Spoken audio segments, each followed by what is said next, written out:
Welcome into the Hawks Naismith Game Day Live right here from Norcross High School. Joe Hillsman, Sylvester Williams, Darrell LeBarry, and Lewis Preston. We get ready for the nightcap here on day one between the Buford Wolves and the Wheeler Wildcats. And gentlemen, Coach Thompson in his second season at Wheeler. I'll start with you, Coach Preston. It seems like he's getting himself together. They're currently riding a 9-game winning streak after losing the first game to Meadow Creek. And then on the flip side, Eddie Martin back in Norcross with Oklahoma State commit and Marcus Watson. I think one of the main things about this matchup, first of all, Coach Thompson hasn't ducked anybody. It's probably played one of, if not the toughest schedule so far in 7A. Arguably, Meadow Creek might have a little bit of an argument with that. But with that, this is a great matchup with two historically great schools. It's great to see Coach Martin back at the school where he won back-to-back state championships while he was here at Norcross, bringing in Marcus Watson, the Oklahoma State commit. Coach LeBarry, moving over to you. Malachi Rhodes, a good commit that's coming over to Wheeler. What are you expecting to see on this game, either side, from Buford or Wheeler? I'm expecting to see two very well-coached teams. Wheeler is battle-tested, as Coach Preston said. Buford doesn't quite know exactly what they have yet. They know that they have some talent. They know they have some good athletes. Obviously, Marcus Watson is one of the better players in the state. But they don't quite know if their guards are going to be able to handle the pressure and being sped up by Wheeler that they're going to do tonight. So it's going to be an interesting matchup. And then you also have the fact that Coach Martin is coming back into his old building. And even if you're a veteran coach, it's going to bring some butterflies in your stomach. So him and his family, this game will be very important to them. Slide, these two teams are playing for the second straight year. Last year they played, Buford did not have Alex Jones. This year they don't have him due to graduation. Do you kind of see some form of a similarity, and what will be the matchup between Nixon and Roscoe Eastman? See, that's the matchup. I'm glad you brought up that matchup because a lot of people want to look at the stars. They want to look at Marcus Watson taking on Charles Smith and see how those two guys match up. But I think both of them are going to get what they're going to get regardless. But it's always that point guard matchup. And right now I'm going to give the edge to Eastman. What do they like to call him? The scalpel? I want to give the edge to that young man because I love the way he runs the floor. He is a floor leader, an alpha male at point guard. To be one of the smaller players out there, he's an alpha male, and I really like that in my point guard. So I kind of give the edge to Eastman a little bit. Our players to watch and our things to look for, presented to you by Kenneth S. Nugent, PC attorney at law. One call, that's all. This is the Hawks Naismith Game Day Live. Joe Hillsman, Sylvester Williams, Coach Darrell LeBarry, and Lewis Preston here with you. Gentlemen, I just look at some numbers now. Buford coming in, they're undefeated at 6-0, wins over Stevenson, Woodland, Stockbridge, South Gwinnett, East Jackson, Huntsville, Alabama, and Holy Innocents. Watson, we know about him, we've talked about him. They're scoring upwards of almost 80 points per game and giving up 50. On the flip side, Wheeler right there at 71 points per game and then allowing 62.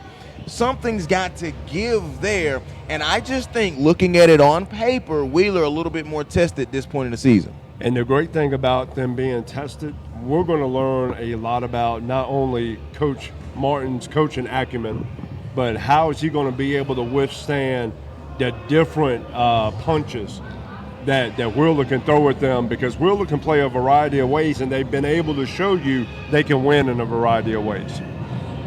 I agree. Wheeler, they can speed you up and play an up-tempo game, but they can slow it down, take good shots, control the tempo with Roscoe at the point guard position, so they can beat you in a lot of different ways. They've been battle-tested. They do have a big game tomorrow versus McEachern, and it'll be interesting to see if they are mature enough to understand that the game in front of them is the most important game. You brought up such a good point, Coach LeBerry. You know, you want to make sure you have a team like Wheeler. They're not looking ahead.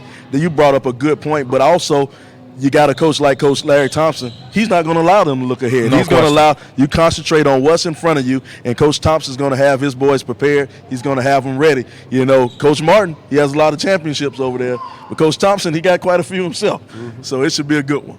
It should be a good one. 5A Buford, they were the state champs a couple of years ago, lost in the second round last year, taking on Wheeler 7A. They've got 6 state championships and lost in the quarterfinals last year. It's coming up next inside the House of Blue. You've been watching the Hawks Naismith Holiday Classic Game Day Live on SUV TV. We'll be back at the half.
Good evening. The nightcapper here on the first day of the Hawks Naismith Holiday Classic as the Buford Wolves get set to take on the Wheeler Wildcats. I'm Ned Case alongside Mario Mays and Daryl LeBerry. Guys, we've got a good one. Teams with plenty of state championship pedigree and looking to really make their mark on the season, testing themselves out of conference. Daryl, what's kind of the one player you're looking at to stand out on the court today? I think everybody's looking at the matchup between Marcus Watson and Charles Smith. Yep. But I'm looking more at the point guard with how is Roscoe going to control the tempo and make sure that his team gets good shots, and is he going to be able to pressure the other point guard for Buford. And Mario, what's your one big key that's going to tip the way of this heavyweight battle? I think Marcus Watson going to be very important, shot selection and just being able to make plays for Buford. Wheeler wins the tip and goes into their first offensive set here at Norcross High School. So Norcross girls just won the game right before this, taking down the Buford girls. Now the Buford boys get their turn on the court. Driving is Sam Hines, gets the shot up and gets it to fall. Strong take by the senior. Wheeler is a lot more battle-tested than Buford is so far, so it's going to be interesting to see if they come out and punch him in the mouth first, how will Buford respond to that? Buford coming in undefeated, Wheeler 9-1, but with a tough pre-region schedule. They Wheeler's probably have played the toughest schedule in the state so far. Yeah, their lone loss to the defending state champions Meadow Creek, so that's nothing to be too ashamed of. So here is Donnell Nixon on the wing, well defended there, couldn't get in the paint. And it's going to be a turnover. Wheeler's going to try to get out the other way in transition. Here they go, 2-on-1. Charles Smith, that one knocked away by Watson. Huge meet at the rim between the two stars in this game early. Two of the best athletes in the state as well meeting at the rim. And that one tipped by Smith, but it's going to stay down here with Buford. Most definitely two of the top athletes in the state, both athletic, both can stroke it when they get going, so it's going to be exciting to see. I don't think that's the last meeting that those two guys will have at the rim tonight. Oh, nah. Smith 6'5", Watson 6'6". Watson headed to Oklahoma State. Smith headed to Cal. And the paint turnaround shot goes for Green. First bucket of the game for Buford, tied up at 2 here. About 90 seconds gone in our opening quarter. Skip across, and Hines in the elbow. Driving just inside the free throw line, won't go. Rebound staying down here with Wheeler. Shot goes up, no good. Another offensive board. And then ripped away. Early in the game, it looks like Wheeler's athleticism has been an issue on the offensive glass. Here's Watson in the corner, driving baseline. Steps right hand, won't go. Rebound by Hines. Wheeler headed the other way. Big time move right there. Bounce pass. That one was intended for Rhodes. Went off his leg, going towards Buford. Both teams starting out a little sluggish on the offensive end. Might be a late start. Triple overtime game early. Other games started late. So people trying to get into a rhythm, trying to get into a flow of the game. This game was set to tip off at 8:30, as Darryl mentioned. Triple overtime between Decula and Sandy Creek. And then a close girls game bumped this game back about an hour. Step back, Nixon for 3, won't go. Rebound to Hines. Quick outlet up ahead. Here goes Wheeler in transition. Spin move, dish off. Rhodes wasn't ready for it, but he collects. And that's going to go towards Buford. Both teams just kind of seem in a hurry, don't they, guys? Yeah, kind of in a hurry, kind of sloppy. Hopefully, like you said, they'll pick it up as this game progresses. I kind of expected this from Buford, but not as much from Wheeler. Well, I'm hoping Wheeler's not looking too much To the forward. game tomorrow. Yeah. Steal and transition here, 2-on-1, and high off the glass and gets it to go. Hardison. Great job right there by Roscoe Eastman. Put that ball high on the glass and be able to get away from that block by the big man. Driving Green, looking for his second bucket, won't go. Rebound to Wheeler for the moment. And still on the ground, now picked up by Green. He can have another chance, stuck in the air. And finally, Wheeler comes down with it. So you mentioned sloppy play early. Both teams looking to get on the board. That one off by Hines. Rebound inside Malachi Rhodes. Good hustle on the floor. And getting possession for Buford was Green. Nixon up ahead. Here's Young driving in. And I believe we're going to have a block. And we will. This game has been helter-skelter, to say the least. Yeah, very much so. Khalil Hardison thought he was there for the charge, but called for a block. And he's still arguing. Yeah. 2 shots coming up for Eric Coleman.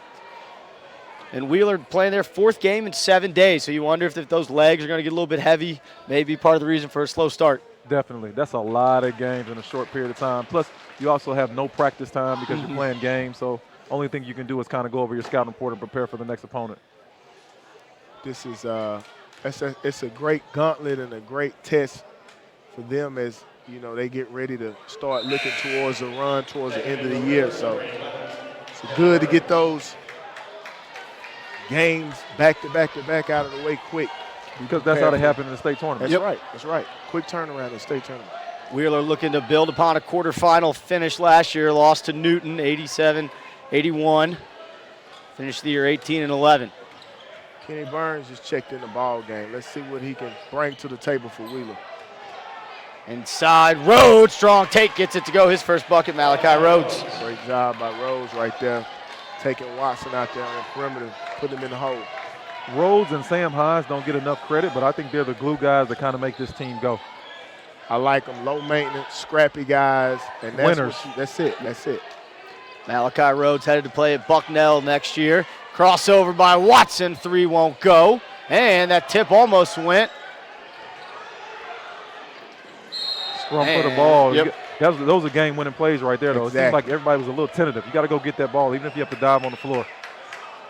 We see right here Watson with a deep three-point shot right there. I think Coach Thompson will live with that one all day long for Wheeler.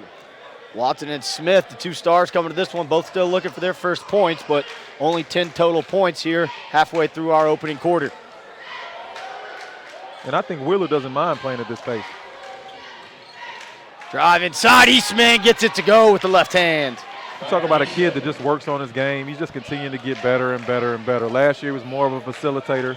This year he can score as well as make plays for his teammates. He's going to go and have a good college career at Denver. Great point. There's so much improvement that you've seen for Eastman over the course of the years, man, and being able to finish and make that play right there, you can see the growth. Watson headed to the free throw line. You mentioned Eastman's passing ability averaged almost 8 assists per game last year. Which is unreal. Yeah. I don't care if you're playing with good players or not. 8 assists is hard to do. Yeah, but I was going to say that, man. You had E.J. Montgomery under that basket, but it still speaks to the IQ that Roscoe has. Prince Davies just checked in for Wheeler. Watson, 1 of 2 at the line. Eastman collects the rebound. Eastman quickly attacks, gets in the paint. Right hand won't go, and strong rebound there by Eric Coleman. Quickly the other way, Donnell Nixon, and that one too hot to handle off the hands of Caleb Williams. I love his pace and his attitude, though. Nixon, he plays with a good pace. He's going to be a good player, too. Yep. A little on the smaller side, but if you're smaller, you got to play with your quickness and your athleticism. But I think his IQ also helps him. No question. With that lack of size. Nixon with 18 points in the win over Holy Innocents on Tuesday for Buford. Great look right there. And Sam Hines left that one short. Watson clears. Hines always seems like it kind of takes him a little while to get into a flow, but as the game goes on, his impact is always felt. Great cross-court look. Nixon's 3 won't go, and Watson's going to collect the rebound. Double pumps. Can't get it to go. Eastman with the rebound there. Great look. Up ahead, easy finish. Those are winning plays right there. Simple pass, but a winning play. Prince Davies, who we just mentioned, checked in. He gets on the board. Young guy who's grown a lot for Wheeler, getting some very valuable early minutes right here. Open 3, Green. They pretty much let him take it. He missed it. Ball on the ground. Coleman picks it up, goes up, and draws the foul. It's another one of those loose balls that kind of rolled around, and nobody was. It seemed like nobody really wanted to get on the floor and go get it. I don't think the coaches will feel good about those when they come in for the timeout. Yeah, too much bending at the waist when that ball's rolling around on the ground. You got to dive. You got to get your whole body on the floor if you really want to win. So Coleman back to the free throw line. Went 2 for 2 on his first trip.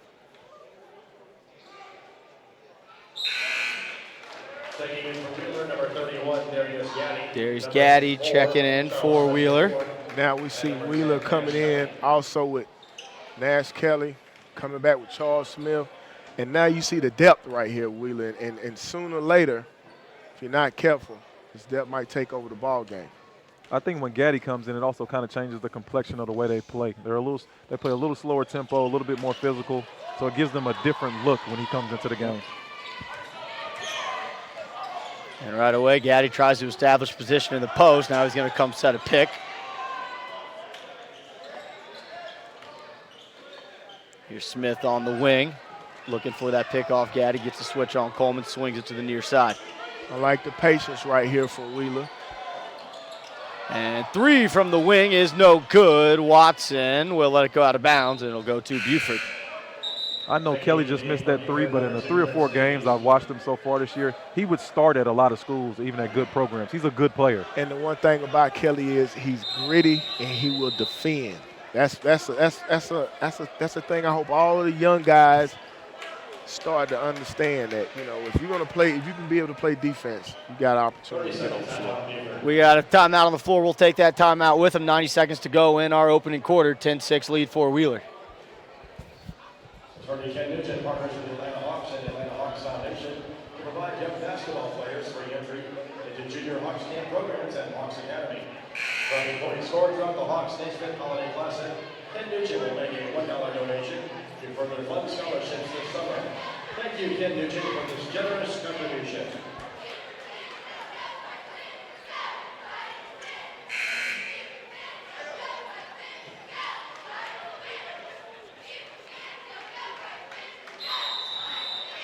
Out of the timeout, Buford's ball.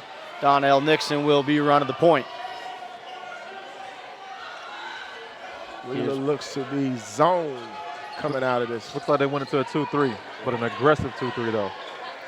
Pressing all the way out near the midcourt logo. Watson took a three from this spot earlier. He's going to take another one. This one won't go either. And no one went up for that rebound. Coleman ball fake, gets in the lane, ball fake again, tried to step through. That ball got poked away, and Wheeler somebody got on the floor. There it is. Coleman gets on the floor. Attack, bounce pass inside. Williams underneath. Nice finish. Buford's coming in here playing scrappy. They're not intimidated by Wheeler at all. They're being able to hang around.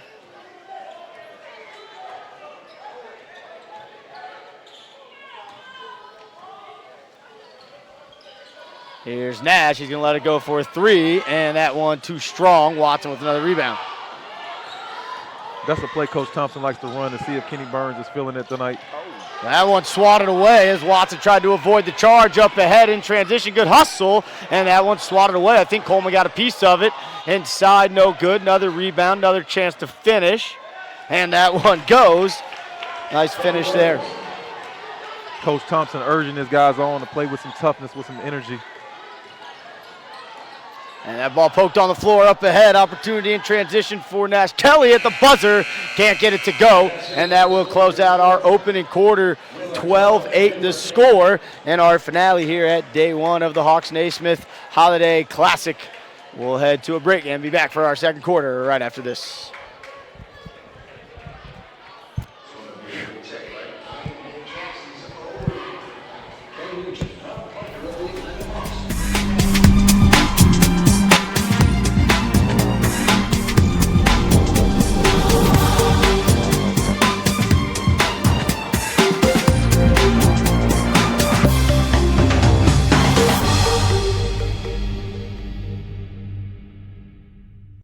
Heels or flats? Heels. Around here, we're decision-making pros. But when she got injured last season, I almost made the wrong decision. I thought I could take her where I rehabbed my knee, but her coach told me, take her to Children's. No thanks. All that experience helped my daughter heal faster and come back stronger. Now we just need to decide where I'll play in college. Road trip.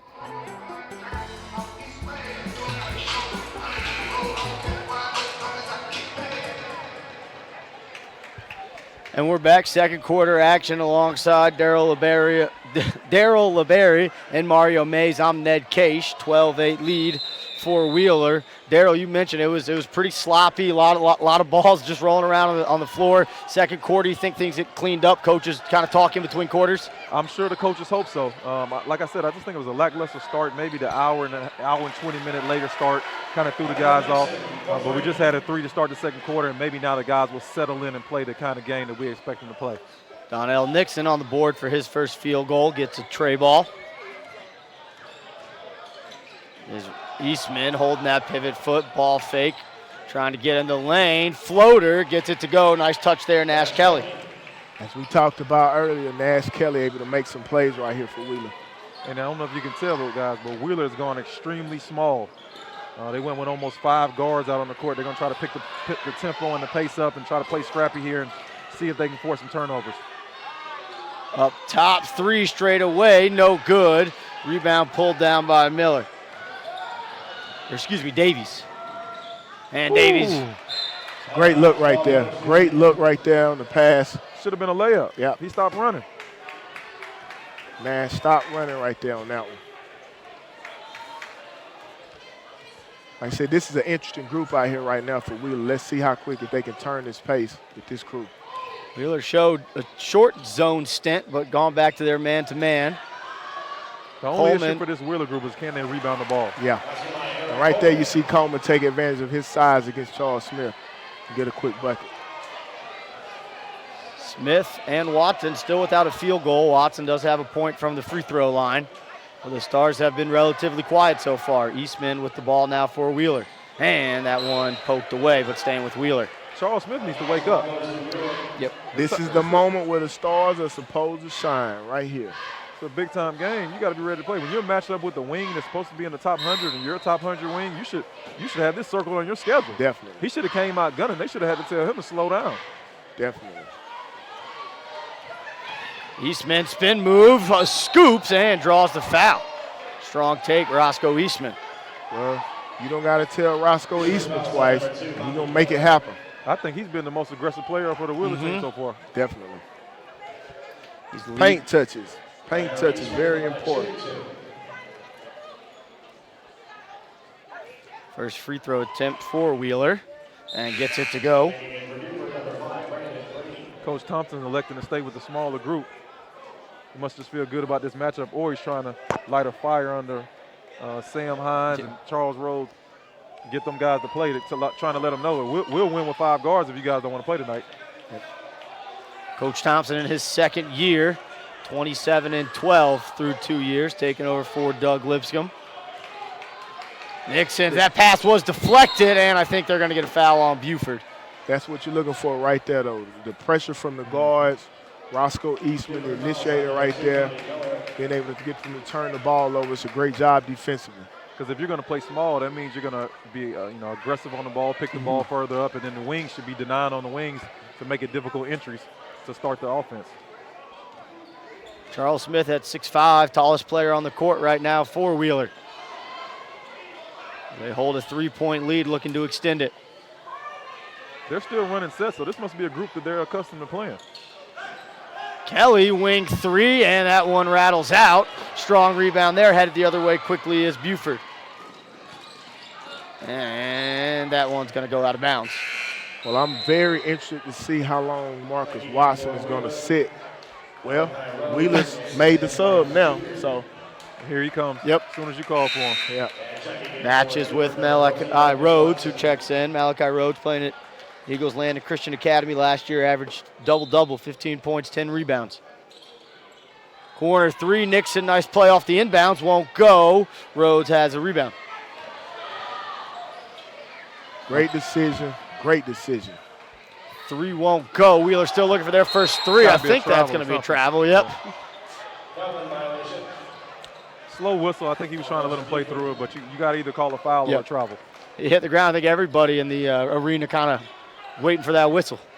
I kind of still go with what you guys said earlier. This is still the scene kind of just dragging along, waiting on this thing to really take off. You need one team to go on some kind of spurt to give the game a little bit of energy. Nice ball movement, but not ready for that ball. Was Nixon inside. Green's going to reset it. And Wheeler now back into that zone, but looking to trap when they can. No good. Nixon follows his own shot, but lost it on the way back up. Wheeler should have the numbers right here. Here goes. Make a good decision with the ball. Smith attacking. That one won't go. Rebound pulled down by Young. Watson, that was a good idea, but Jersey in the way. Eastman the other way gets it to go. He's leading all scorers. And he had an option to give it up to the big man, but he was patient. He wanted to read the defense and see what kind of decision the defense made. No one ever stopped the ball. He got all the way to the rim and finished. Very smart player. Tell you what, right now, Roscoe Eastman is keeping Wheeler ahead right now, alone. Eastman leading all scorers with 8 points. Here's Nixon. He started this quarter with a 3. That bounce pass was kicked, so it'll stay with Buford. The length and athleticism of Wheeler is really bothering Buford. Even though they're not playing well on the offensive end, they're really bothering them defensively. And I think the depth. They keep coming. They keep coming. I think Charles Smith might be sick or something. Just the way he even walked off the court right there. You know, it's a little bit of the flu going around. There might be something going on. He might have a cold. He might have a flu because he doesn't quite look as enthusiastic as he normally does. Go inside to Green. Good ball movement. Watson's going to have it now from the wing. Drive, spins to his right hand. Great take and finish. That's Watson's game right there. He should be able to bully his way to the basket. Up ahead, Malachi Rhodes through the contact. Couldn't get it to go. Follows his own shot. That one won't go. Gets another rebound for himself and finishes. That's what he does. He's just a dirty work, do all the little things, just continue to play hard kind of guy. And I love those kind of players. You got to have those on if you want to have a championship level team. Ashton Young won't get it to go. Rhodes with another rebound. And Eastman wants to push. Had Hines up ahead, didn't give it to him. Drives, and he's going to draw contact. Eastman's been in full go mode from the start. Most definitely. That's a great way to put it. He ain't backed off the gas one time. I think the way we anticipated Charles Smith and Marcus Watson going at each other, I kind of think Roscoe might have had this one circled on his schedule. Right. Supposed to be another smaller guard that's a Division I level player, that's a good player. Well, I'm going to show you guys I'm the best little guard in the state. Exactly. Sometimes you got to force the action, and he's doing a great job of just that. Inbounds underneath, that foul called on the floor. They get it to Eastman out the inbounds play. That ball poked away. Williams collects. Ashton Young up ahead to Eric Coleman. Coleman's going to drive, contact, and he'll head to the free throw line. Same way that Roscoe is kind of being aggressive, I think Coleman's the aggressor for Buford. He's the guy who's been kind of trying to get to the basket and force the issue a little bit as Marcus Watson is still trying to feel his way into the game. Coleman already making his third trip to the free throw line today. Exactly. That's one of the things that you look at for any guy that wants to be a scorer. You got to get to the stripe. And Coleman, like you said, will be getting – this is his sixth right here coming up. The way the game is evolving, everybody watches Steph Curry, and guys are trying to shoot the ball from further and further out. But Steph Curry works on that, and he has a gift that God gave him. If you don't have that gift, then you probably need to take yourself to the basket and find a way to get to the free throw line. That's the easiest way to score. Because not everybody can do it. Very few can do it at the level that he does. Coleman not only getting to the free throw line, but taking advantage now, 6 for 6. Approaching 3 minutes to go before the halftime break. 3-point lead for Wheeler. They've been in front most of the game. Foul called on Ashton Young. And I think that's something Wheeler should look to do is get the ball inside and figure out if Buford's going to double team or if they're going to try to guard him one-on-one, and then play from there. You can play inside out. Hines inside, mishandled. They heard you. Unfortunately, Hines is sleepwalking the same way Charles Smith is. Williams with a strong rebound. Coleman open top of the key, 3 won't go. Nice follow by Ashton Young. Watson grabs it, and he'll head to the free throw line. And that is exactly what you expect out of a kid with the size that Marcus Watson has. You don't want to see him just out there on that perimeter. You want to see him getting to the basket. You want to see him rebounding the whole 9 yards. He's built like an outside linebacker in the NFL, not even high school. He looks like a grown man when he gets off the bus now. Definitely. And we'll wipe down a little wet spot on the floor. Looks like Watson may have spotted it. He's doing it all right now. Getting offensive rebounds, getting fouled, cleaning the floor. Whatever you need him to do. Looking to refurbish or get new turf field, basketball, tennis, or multi-purpose court? CBA Sports can help as your sports construction specialist for both commercial and residential projects. Visit cbasports.com and contact us to discuss your next indoor or outdoor project. Watson gets his first free throw to go.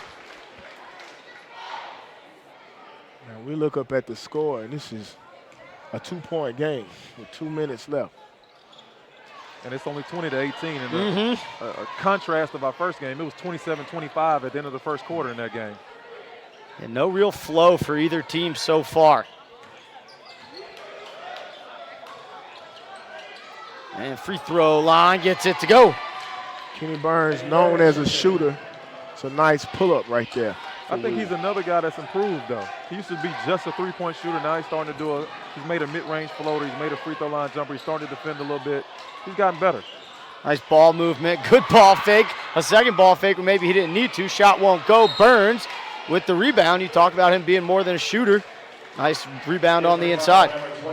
I'm not aware of what's going on with recruiting, but I would imagine it's starting to pick up a little bit, and he's somebody that's going to have an opportunity to earn a scholarship playing somewhere at the next level. Most definitely, like you said, it was a point where looked at as just a shooter, and now you see his game evolving, and then you see him out there making scrappy plays, man. So good job by Kenny Burns. This is that little play for Kenny Burns to get a three. Yep. Good pass. Hines, you got to wake up and catch the ball, son. Watson with his 5th rebound and slows things down for the moment. I know Coach Thompson's going to find a way to maybe pour some water on these guys and wake them up after the half. Nixon, his 2nd 3 of the game, 2nd field goal. I don't think he's going to have a lot of nice words to say to the guys at the half. That one stolen away, and Buford's going to head the other way. Williams skips it along the baseline wide open. Marcus Watson nails his first three. Nice look there from Caleb Williams. The one thing you don't want to do if you're Wheeler is give Buford, keep them in the game tight, give them some confidence, because they weren't sure if they could play with you guys either, but now you're allowing them to stay in the game, and they're just going to build confidence. Yep. I agree. First time Buford's led in this second quarter.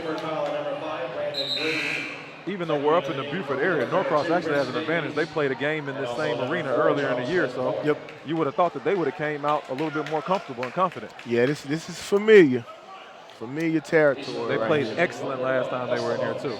And Buford coach Eddie Martin certainly familiar with this gym. He won 3 state championships for Norcross. One of the legendary coaches in the state of Georgia. Also won 4 state championships over at Greater Atlanta Christian School. Watson gets in the paint and tried to dunk it, lost it on the way up. I seen it coming. 3 from the left wing. That one was from Charles Smith. He hustles down to save his own rebound. Nice ball movement, gets it inside and finish there. 2 for Wheeler Davies. Good job by Davies right there. I thought he was going to power it to the glass, but he put enough touch on it to finish. Watson attacks quick and gets it off the glass to go. Watson picking it up in this quarter. That's his game right there. That should be his game. With those shoulders, tough to get around. And the athleticism. Yep. But unfortunately, he thinks he's a little bit more of a three-point shooter than a driver and a slasher. Eastman draws the foul on Williams, and he was a little bit upset with that call, but Eastman will head to the free throw line. The replay right there, you see Marcus Watson using his body and scoring through contact. Right, definitely. He's a Division I athlete. Most definitely. Watson all-state player last year, averaged 22 points. We mentioned it in the pregame show, headed to play at Oklahoma State. First free throw is good. As is the second. This last 20 seconds will be very important right here. Will Buford hold the ball and take one shot, or will they, if they end up shooting the ball too quickly, will Wheeler be able to get the opportunity to get a long rebound and turn it into a scoring opportunity? Most definitely very important. These possessions decide games. Tommy Camarade in for Buford for the first time. Watson handles up by the circle. He's going to come off the pick from Green. Now Watson gets inside, left hand gets it to go. And that will close out our opening quarter. Watson really took over that last few minutes to give Buford the lead heading into the half. As we see Watson's last bucket there to the left hand and getting it to finish. And that will take us into halftime with Buford leading 28-26. We'll take a quick break and then we'll shoot you guys over to the game day desk for the halftime report. Buford 2-point lead at the half.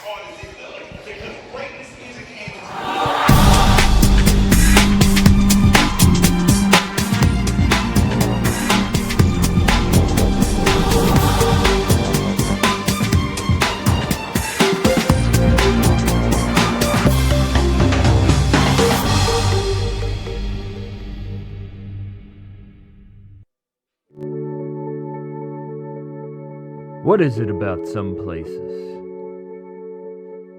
The places where we feel a sense of fellowship, where service is of the highest priority, whether to each other or to ourselves. A journey familiar like a warm bath for the soul.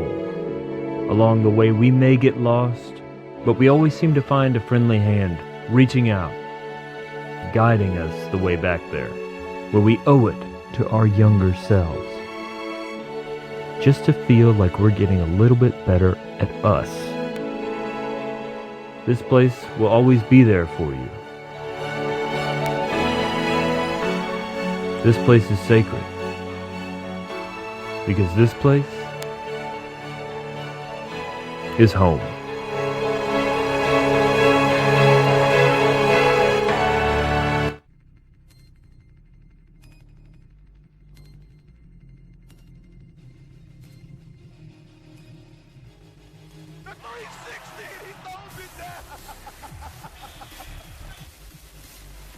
come off the double screen to the left. Oh, and wide open underneath.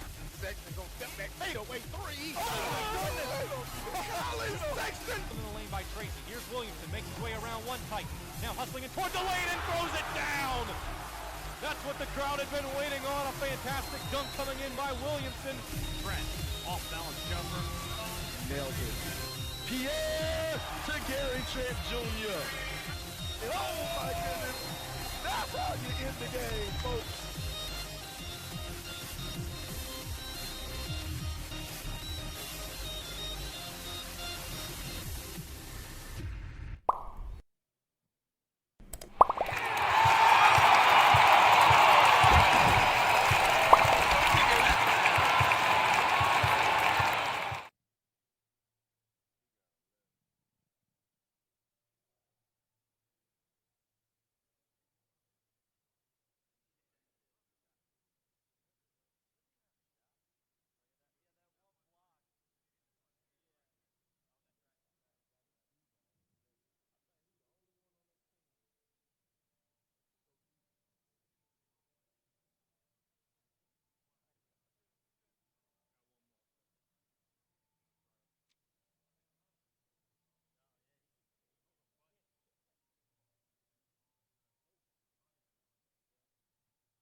It's the Hawks Naismith Holiday Game Day Live on.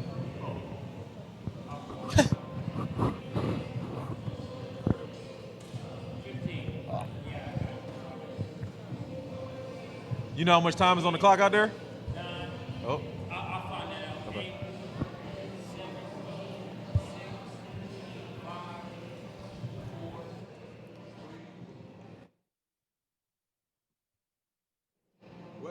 Hawks Naismith Holiday Classic on SUV TV's Game Day Live, presented by CBA Sports, Sports Construction Maintenance, and Turf Specialist. Joel Hilsman joined by Mario Mays, Ned Cash, and Coach Dale LeBaron. We are at the half.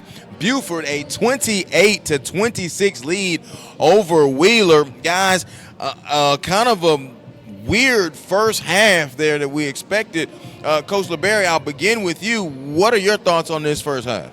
Well, it's a exact polar opposite of the game that we saw earlier. The first game was 27-25 at the end of the first quarter. We're 28-26 at halftime here. It seemed like both teams came out sleepwalking.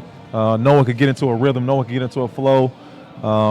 Hopefully the second half is a little bit more up-tempo and guys are making shots so we can kind of see the show that we expected to see in this game. Coach Mays, what's standing out to you so far in this first half, either side? What stands out to me is Charles Smith for Wheeler hasn't scored yet. He's a big part of what they do. So hopefully the second half he'll be able to get it started and try to help them as they go on the run to try to make a push or win this ball game. Ned, from your viewpoint? You know, neither team really got in any kind of flow. Neither team had a run to kind of take the momentum.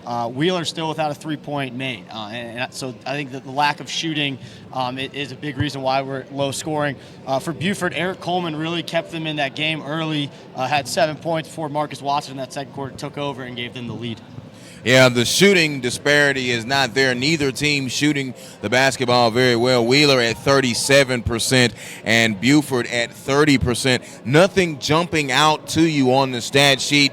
Marcus Watson, 11 points, 5 boards. He's the only double-figure player for the Wolves. And then for the Wheeler Wildcats, we talked about it in the open, Coach DeBerry. Roscoe Eastman at the guard spot, 10 points, 2 boards, only 1 assist with 3 turnovers in a game that has had its sloppy moments. He was the only guy on the Wheeler team that actually came out and played with some aggression and attacked the basket. If it wasn't for him, they would be in big trouble right now. So hopefully he kind of weathered the storm, and Hines will wake up. Charles Smith hasn't scratched yet. Rhodes hasn't even really played particularly well. So when those guys who typically, if they just play their regular game, they don't have to play out of their mind. If they just play their regular game, Wheeler should be fine in the second half. Our players to watch or our things to look for, presented by Kenneth S. Nugent, PC Attorneys at Law. One call, that's all. This one call now for Mario Mays. What does Wheeler or Buford, either one, need to do in the second half to come out with the victory? I think one of the big things that stick out to me on the sheet is the turnovers. Wheeler's at 8 with only 3 assists, and Buford's at 8 with 4 assists. So I think the team, to me, that takes the better care of the ball this half probably had the opportunity to win the ball game. Turnovers there. They're even at 8-8. We mentioned it earlier. I'll mention it again. Buford's averaging 79 points per game, allowing 50.8. Wheeler coming in 71 points per game, and they are allowing 62. I think both teams will be held under what they put up offensively. For sure. But if the field goal percentage improves, how much is it, do you think, Coach DeBerry, is garnered to the defense of either team? It's hard to say because there just has been no flow, and guys have had actually pretty good looks that they haven't made, and then we talked about it earlier, just too many turnovers. So I don't want to take away anything from either team defensively. They obviously both have good athletes, very good coaches who probably have kind of done a good job with the scouting reports, taking them guys out of sets. But at the end of the day, the guys have had shots that they need to make, and hopefully they make them in the second half. Ned, your final thoughts before we go back to the second half? I know coaches say it all the time. I think the first 3-4 minutes of this third quarter are going to be huge. Who can establish tempo, who can go on a little mini run and just say, hey, we're going to take this game over and win this primetime matchup. It's the Hawks Naismith Holiday Classic and SUV TV's Game Day Line, presented by CBA Sports, Sports Construction Maintenance, and Turf Specialists. For Ned Cash, Coach Darryl LeBarry, and my partner on the Georgia Hoop Circle, Mario Mays, I'm Joe Hilsman. The second half is coming up next right here on SUV TV.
Second half set to get underway. Buford leading Wheeler 28-26 through our first 2 quarters. I'm Ned Case alongside Darryl LeBarry and Mario Mays.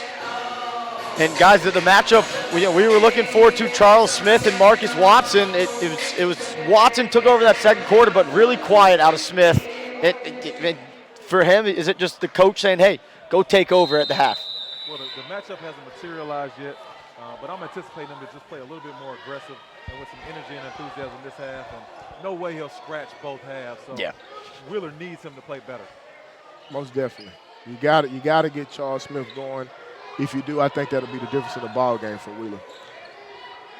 Buford comes out and shows a zone look here.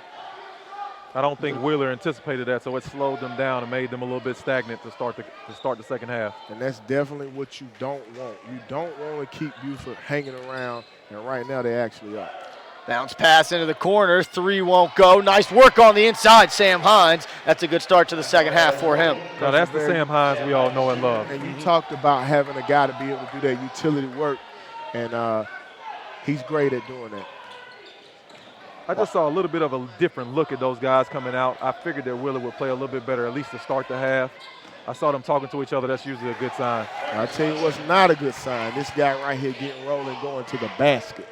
Strong take with the right hand. Nice job protecting that ball through guys trying to poke it away. One thing you cannot do is let him get to his right hand, get into the basket. Somebody's going to have to step over and take a charge or at least clog the lanes up and make him shoot jump shots. You got to take away his strength. Smith, ball fake, gets in the paint, kicks it out. Hines wide open, corner 3 is way short. Rhodes on the inside, can't get it to go. And the foul is going to be called as Hardison will head to the free throw line. Only thing that I would like to see a little different from Watson is being right there on that defensive board. Right time I looked up, he was kind of out there on the perimeter. They cannot afford to not have him up under that basket battling the rebound. As you know, a lot of young guys who are scorers, their natural inclination is to sneak out a little bit, and especially guys who are big-time dunkers. He's trying to put on a show for the crowd, but when he goes to Oklahoma State next year, I guarantee you they'll have him on the defensive glass. He's got too many physical gifts not to be there. I heard a crazy stat last year. Every guy in the NBA that averages over 7 rebounds has a contract of at least $60 million. Wow. These kids better listen to that. At least $60 million. So what does that tell you? Go get on the glass. Look at that. Look right there. And on cue was Hines, but I think that shot may have been deflected from behind. Here goes Watson out the other way. He can't corral, but Nixon does. Nice spin move, Donnell Nixon leaves it in the corner. Watson drives baseline, and that one slipped right out of his hands. See the difference on Wheeler that time, though? Everybody stepped over and slowed him down, throws the ball out of bounds. But a lot of it's kind of almost unforced to me, though. I agree. Got to make that play right there. Each team with 8 turnovers in that first half, so definitely looking to clean it up. And we're still looking for a run, a flow, one team to kind of establish their tempo and pace. This little matchup zone that Buford's playing has really slowed them down. Smith on the left wing, drives inside in the paint, can't get it to go. Still looking for his first field goal. There's a nice chance and gets it to rattle home. Had to know that was coming soon. Sometimes as a scorer, you just need to see the ball go in the hole, too. 30-second timeout called by Buford, and that'll give us time to let all you golfers at home know that you should be experiencing the Oaks course in Covington, Georgia, home of superb greens and friendly tees. The Oaks course is open every day except Christmas and located at 11240 Brown Bridge Road, Covington, Georgia 30014. Visit www.golfoaks.com or call 770-786-3801. Mention SUV TV for $5 off your next round. So quick 30-second timeout called there by Buford. Even though scoring hadn't picked up tremendously, still been a better flow in this second half. Teams that seem to have settled down. I'm looking for one team to be able to make a little bit of a spurt and break away from the other team. This is what we've been looking for right here. Charles Smith matched up on Marcus Watson. Watson comes off a pick up top, wide open 3. Nixon's going to love that. He can't get it to go, though, and Hines is going to have another rebound. Excellent play out of the timeout for Buford. Eastman up ahead, right hand gets it to go. Roscoe still cooking. Now with 14 points. Been that constant, steady guy for Wheeler. Nixon drives baseline, bounce pass to Watson. Well defended there by Smith. Now Watson's going to let it go from 3 and nails it. That's the thing. Sometimes he makes those. You looked over at me, and I agree with you. But when he makes a couple of them, that's why he keeps taking them. Yeah. What can you say? You'll live and die with it. There's Smith trying to return the favor. Can't get it to go. And Hines, we're going to get a jump ball or a foul. They're going to call a jump ball. So it'll stay with Wheeler. I'm glad to see Hines playing his game, though. Now he's on the offensive glass. He's diving for loose balls. He's making all those scrappy plays that makes him the player that he is. And I agree with you, man. Like, that right there is invaluable. You know, you gotta, if you're gonna, like you said, if you're gonna be a championship team, you gotta have guys who don't care about always scoring the basketball, especially on the high school level. Scoring is such a priority for so many kids, but the dirty work right here is what wins championships. 50-50 balls, defensive rebound, and getting down in the stands, that's what wins championships. And we talked about Rhodes and Hines being role players, and maybe they didn't do the scoring we expect in the first half, but they've combined for 11 rebounds. They're leading this team in the rebounding category. There you go. That's what they do, and that's what the team needs from them. So Ashton Young now running the point for Buford. He'll be picked up at half court by Khalil Hardison.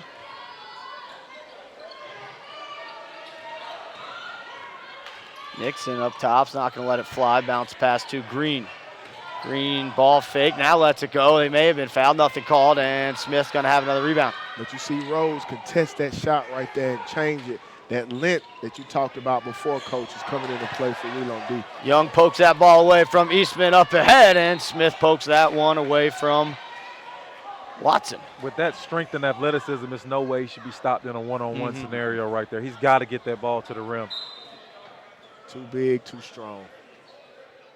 Young inbounds to Coleman. Coleman had 7 first half points, played well in that first quarter.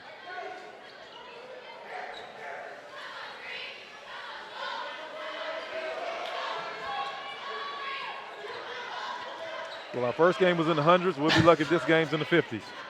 Watson comes off the pick, gets the trap in the corner, skips it up top to Nixon now into the corner for Ashton Young. Nice ball moving out of the trap, but can't get that shot to go. Green inside, no. Coleman inside, no, but he's fouled.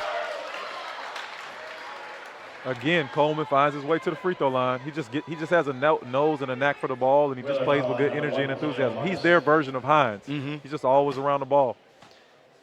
And neither team really getting into any kind of shooting flow. I mean, Watson's hit a couple threes, but they've just kind of been pull-up threes, not off good ball movement. So it looks like it's cold in the gym or something, man. I ain't figured it out yet. And I don't want to say they're not playing good defense because they're playing solid defense, but a lot of these shots are open shots that you just have to knock down. That on the average day, you've seen these guys make them. Exactly.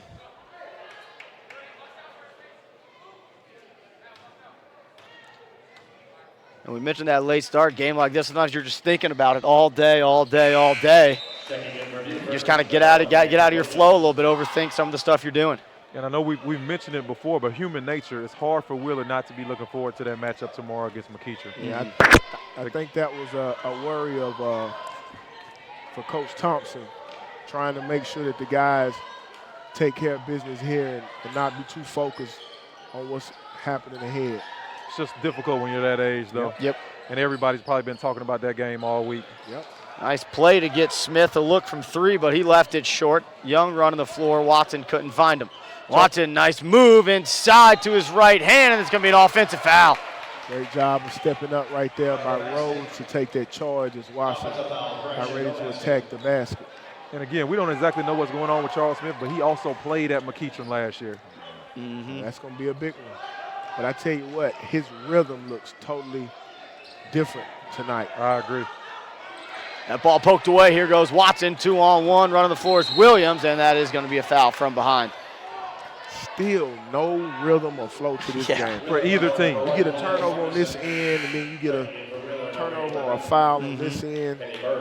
This has probably been one of the roughest matchups I've seen in a while. It's a sloppy game for two good teams that are well coached. I think that's the best way to put it. Two good quality teams, two great coaches. Maybe they just feel like it is outside today, man. Which that sometimes that does impact what goes on inside. But at the same time, man, you expect this game at any minute. This game could just flip the switch, and these teams could just go on runs and be putting up points at a rapid pace. I don't know if that's just us being optimistic, but I definitely feel like that as well. They better hurry up because we're walking up on the fourth quarter with 35 points. 11 minutes to go in this game, 3 in the quarter. Into the corner, Coleman ball fake, got his man in the air, gets inside, nice body control, but couldn't finish. Rhodes with another rebound. Smith, nice ball, fake floater goes. And transition baskets are at a premium right now. Like at any baskets are at a premium right now. So big time shot by Charles Smith in transition. Watson handles, he's got Smith on him. To Charles's credit, it does look like he's taking on the challenge of trying to guard Marcus. Definitely. Nixon drives inside, but a foul's going to be called on the floor. Nope, they'll say it was on the way up. 2 shots for Roscoe Eastman. Or excuse me, foul on Eastman. Nixon headed the free throw line. He's still struggling. I anticipate him coming in here and having a good game. Like I said, had a matchup against a smaller guard who's a good player. But he's just had difficulty scoring inside today. And Nixon with 2 threes in that first half. That free throw gives him 7 points, looking for his 8th. And connects. And he didn't have any assists in that first half either, which I know surprised a lot of us when we saw those halftime stats. Wide open. Burns can't leave him open. He nails that one. Not what you want to do for Kenny Burns right there. That is exactly what he does. Great look at the basket. See the smooth stroke from Burns. He's still talking a little bit, and he used to be a lot worse last year. He's really matured. Last year he made a 3, and he wanted the whole gym to know it. Now he just kind of keeps playing. I'm proud of him. Coleman answers on the other end. He knocks down his first 3 of the game. Step back now. Smith drives, had the ball poked away. Rhodes has it poked away as well, and Watson corrals. Under 2 to go in our third quarter. Watson pulls up from straight away, can't get it to go. Rebound pulled down, that's Burns. Nice dribble to corral and slow things down for the moment. Burns is going to let it go. Lefty can't find. I think both coaches probably pulling their hair out on the last 2 shot selections by Watson and right there by Burns. 2 quick unforced threes in a game where three-point shooting has been bad for both sides. I think that's one of the biggest things right now Watson can improve on is his shot selection. Once he figures that out, man, he's going to be, and he's already special. He's definitely special. Well, the thing about college, if you don't figure it out, you'll be sitting down and watching a lot of games. And well defended there by Smith. Watson's going to come off the pick now. Wants to get to his right, spin slam! What a take, Marcus Watson! I guess he heard us, man. Yes, he did. That's what you do right there, Marcus Watson. Be a grown man, finish athletic at the rim. Don't even worry about that long ball right now. Watson wanted another slam, went for the steal there, couldn't get it. Smith is going to head to the free throw line. And what a take. You see how Smith's staying on the floor a little bit longer? I really think he might be sick. Yeah, he's definitely not the Charles Smith that we're used to seeing. But back on this replay right here, Marcus Watson, he kind of sized this one up right here. When he turned the corner and planted the spin, you knew something special was coming. Impressive body control to be able to elevate, know where you are coming out of a spin move like that. And who was that? Prince Davies didn't want any part of that. Nah, Prince made a smart move. Get out of the way, young fella. Smith, his 5th points of the game. First from the free throw line. Sam Hines checks back in. Rhodes will get a breather. What you see right here from Wheeler, they stay composed, don't go crazy. They're able to come back down and get to the free throw line to kind of kill the momentum that you could have seen right there from Buford off such a big play for Watson. So that was probably the first time we had any buzz or any energy in the gym was off of that dunk. Well, Marcus Watson showing you why he is such a highly touted athlete out of this state. I don't think a lot of people expected the first dunk of the game to come with under a minute to go in our third quarter. Here's Williams to Green. Nice post up by Watson inside and gets it to go. Marcus Watson starting to take this thing over, under 30 seconds to go. Eastman over to Nash Kelly. Nash Kelly between the legs, shot, free throw line, no good. That's a quick one with that time. Got no time to score. Up ahead, Watson gets it to go. Watson on a little 6-1 run himself. Give and go wasn't there. Nixon pokes it away, 3-on-1 opportunity. And that one won't go. They were looking for the alley-oop. And Kelly was sitting there on Watson making sure that wouldn't happen. That's the 4th time today I've seen a guy late in the quarter not have any idea of time and scoring. What should he do? Very important. Very important. Young people is watching this ball game always be able to understand what that clock's got going on.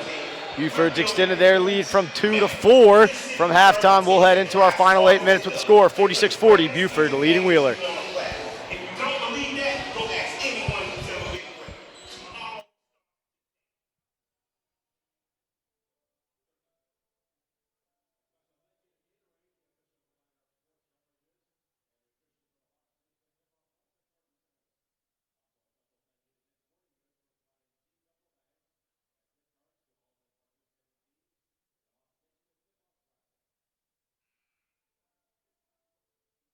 Heels or flats?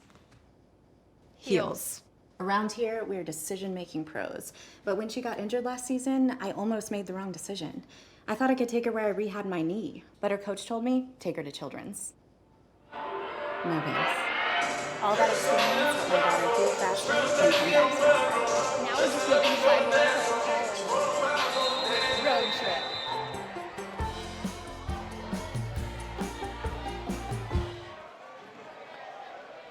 And we're back, fourth quarter underway. Wheeler gets off to a nice start as the easy layup goes for Davies. I'm Ned Case alongside Daryl LeBerry and Mario Mays. 4-point lead for Buford. Marcus Watson kind of took over that third quarter with 11 big points. Kind of went on a run by itself towards the end of the third quarter. That ball poked away, staying down here with Buford. Got a couple of good easy transition baskets along with the big play. So he's kind of got all the rust off. Coming off the pick is Nixon looking for his third 3 of the game and gets it. That was a great play right there from Buford. This one's starting to pick up a little bit in the last couple minutes. We'll see if these teams can keep the rhythm. Ball faked by Kelly, trying to get inside, right hand, leaves it short. Watson with the rebound. Nice hesitation move. It's got to be able to finish for Kelly. Up ahead, Nixon, that one swatted away. That was Kenny Burns with the block on that one. And they leave it behind. Burns gonna try to both ways, can't get it to go. Hines, rebound no good. Williams poked it away, looked like it from up here. And long cross-court pass, Nixon corrals on the deflection. Now he's gonna try to attack. No foul, they're gonna let him play to start this fourth quarter. Green inside. Hines headed the other way, 3-on-1 opportunity. Eastman, left hand gets it to go. He's been so steady for them tonight, and they've needed every basket that he's given them. A lot of his points have been in transition. He's just taking his time and making the right play, the right decision. Eastman now with 14 points on 5 of 7 shooting. Going to be interesting to see if the depth of Wheeler will be able to help them make a run down the stretch right here. See if Marcus Wilson got enough, Watson got enough in the tank to keep pushing Buford forward. I think Hines is actually the best person to guard him with his size and physicality. I thought we would see that matchup earlier. Be interested to see if he can do a good job on him. Strong finish by Williams. Looked like he was grabbed by the shoulders. Gets it to go. Here goes Eastman, continue to attack. Kicks it out. Wide open look for Kelly. Gets it to go. And timeout called by Wheeler. Nash Kelly with a big three-point shot and has extended that and added that to his game. He hasn't really been able to put his thumbprint on this game, but Nash Kelly is a guy that they have to find a way to get the ball in his hands and make plays for himself and for his teammates. Kelly's only second field goal of the game, and he now has 5 points. Kenneth S. Nugent, PC Attorneys at Law. One call, that's all. Visit attorneykidnugent.com. Attorney Ken Nugent partners with the Atlanta Hawks and the Atlanta Hawks Foundation to provide young basketball players free entry into junior Hawks camp programs and Hawks Basketball Academy. For every point scored throughout the Hawks Naismith Holiday Classic, Ken Nugent will make a $1 donation to further fund scholarships this summer. Thank you, Ken Nugent, for this generous contribution. So out of the timeout, 4-point game. Buford still leads. And Daryl, Mario, I'll kind of let both you guys answer this. What does Wheeler need to do to take this game over and go on a run here? Well, Coach Thompson elected to go back with the smaller group, so that means he's going to try to pick the intensity and the pressure up and hopefully force some turnovers and get some easy baskets. The biggest key for them is going to be, can they rebound with this group? I think that's going to be a key, but I think, like you said, smaller group to try to get some easy baskets. Since nothing is falling from the outside really consistently, you got to get some easy baskets somewhere from somebody. And Daryl mentioned earlier, not a lot of transition in this game. So hopefully the smaller guards can create some steals and quick outlets, as Eastman went for the steal there, but it's going to be called for the reach. I like his aggressiveness, though, taking a chance. He felt that, the ball handler didn't look comfortable, didn't look confident, and he could take an opportunity to try to get a steal and create an easy basket for his team. Second foul on Eastman, so no harm on that foul. Ashton Young handles as Nixon tried to come off the flare screen. They go inside to Coleman. He looks like he's got a height advantage against the smaller Wheeler lineup, and the foul's going to be called. Very smart play by Coleman to just be patient and take his time, not pass out of what looked like a double team, but it really wasn't. They were just trying to get the ball out of his hands and hope that Buford would take an outside shot so they could get off and running. I think this will be Coleman's 10th attempt from the free throw line, which has been a big part of him being able to put points up for Buford tonight. We haven't talked about it much, but that might also be the reason that the team can't get in the flow, because there's been a lot of free throws in this game. And not to say that's bad officiating, right, but it's just guys have been forcing the issue getting to the rim, so there's never been any rhythm where guys are getting up and down.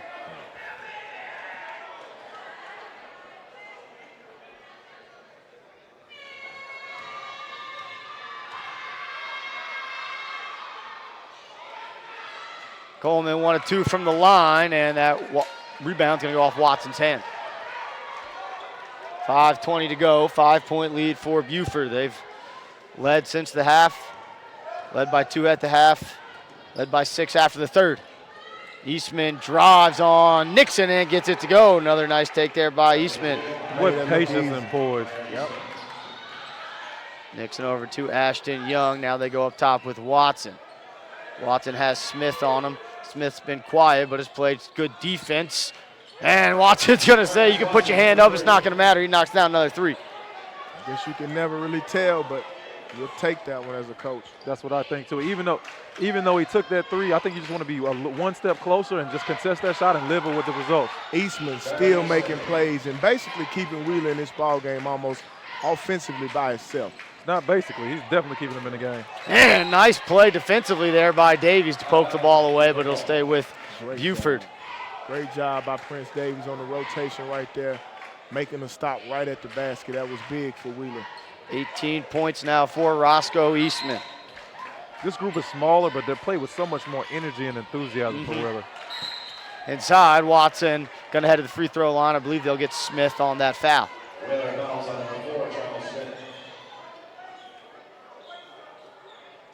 Coach Thompson communicating with Charles Smith. One of the keys on defense, no face cuts. Watson able to make that face cut, get fouled, and get to the free throw line for Buford.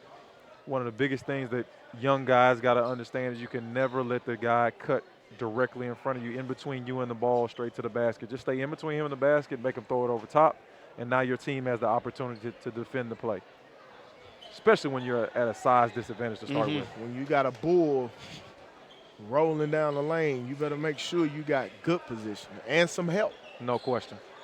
You know, like you said, it don't matter if you're in position. You better have help when you got an athlete like Watson coming down that lane. I guess Watson just likes cleaning the floor, too. Yeah, this is about third or fourth time we've seen it. Maybe tomorrow they can get a bigger towel to wipe down the wet spots. Because that's a hand towel at best. Like one of those hotel hand towels.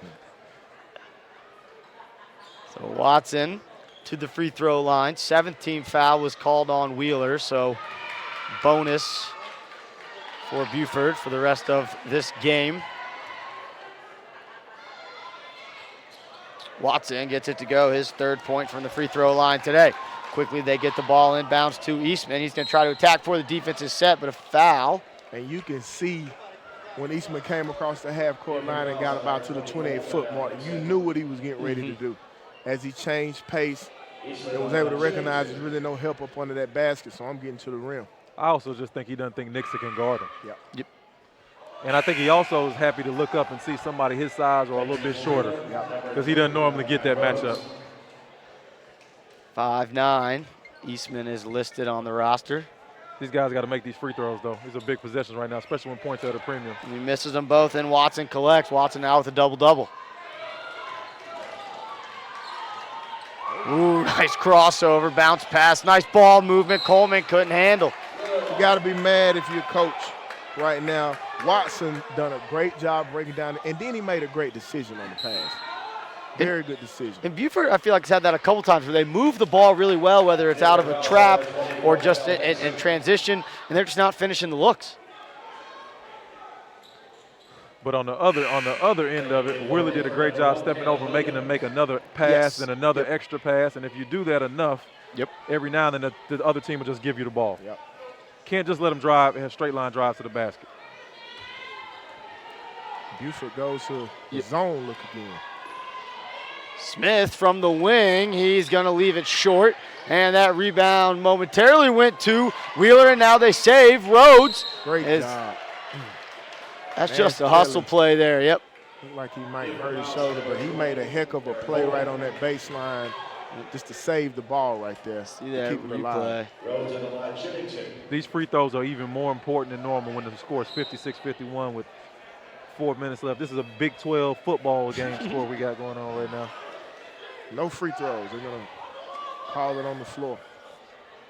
16 foul on Buford. So Wheeler not in the bonus yet as they get it up top for Eastman.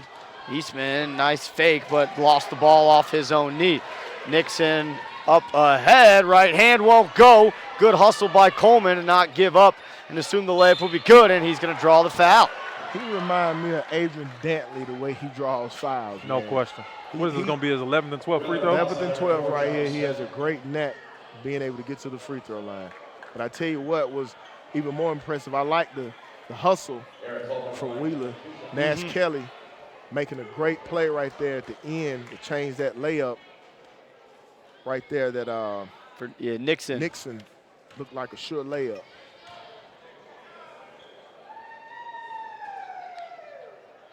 That free throw rims out for the 6'6" Coleman, and Darryl just talked about the importance of these free throws in this low-scoring game. We've had 3 misses in a row. And Wheeler has elected to go back with their regular starting lineup now. Well, I guess they added Kenny Burns in there, but they've gone back with their traditional bigs. Coleman 1 of 2 from the line. And Eastman quickly up court, but Buford's ready to defend. Smith just inside the three-point line, no good. Definitely not himself today. Definitely not himself. Coleman with the rebound, and they skip it across to Nixon, who will settle things down. 3.5 to go in our final quarter. Buford has led throughout this second half, and this court is certainly slick. Game is still sloppy all the way through the fourth quarter. Young, bounce pass inside to Williams. Ball fake, got Rhodes in the air. Now he's going to kick it back out to Watson. Watson's going to let it go. Long three, no good. Rebound still loose, and Hines couldn't collect it. Which way are they going to go? Is it ice on the floor, man? It looks like it. And I didn't see either official indicate which way the ball was going to go. Now, I think there's a slippery spot towards the middle of the court, but where the rebound happened, the court's fine over there, so those guys just didn't want the ball. A lot of guys bent over. I'm really wondering, and I don't want to make excuses, and I have absolutely no idea, but if something's going around on the Wheeler team, those guys, they just don't look, they look lethargic. Well, and we talked about, fourth game in 7 days. They're going to play another one tomorrow, so, it's that early season test. Could be a mental test as well as a physical test. Absolutely. They've done a great job so far. A great job this year. Great job, but it ain't over. Absolutely not. Up ahead, Eastman had the ball poked away by Young, and now Williams corrals, turned it over because he thought he was going to travel. Rhodes puts it down. It's a big play right there. Huge play. Big play. 4-point game, 57-53, and a reach is going to go on Kenny Burns. Now you put him at the free throw line and you foul them 90 feet away from the basket, and they weren't even making an aggressive play. That's a bad foul. First foul on Burns, 9th team foul, so still the 1-and-1. As Young will take the free throw, and looks like Marcus Watson may be cramping up a little bit. That's what I was going to say. And we had that same earlier in the first game. Brendan Tucker cramped up in the second overtime, which was huge for them. Ashton Young with a nice arc-in free throw. It's his first points of the game. If I'm Wheeler, I see that he's cramping up, and we're going to go at him right now and see can he move. Yep. Second free throw is good. Eastman pushing quickly into the wing. Smith for three, no good. If he could get one down, great hustle right there. Big time play. Great hustle. As bad as they played, they're only down 4. I know. Nixon a little bit out of control, and I think he got bailed out with that foul call there. He got bailed out big time because I thought Eastman had good position right there defensively. He cut the sideline. That's all you can ask for. Then he backed away with both hands in the air. Here. He baited him. He beat him to the spot. Yep. He beat him. I think what the officials calling, though, is he reached in prior to backing up with both hands in there. If he wouldn't have reached in, we probably don't get that call. Free throw is good for Nixon, his third from the free throw line today.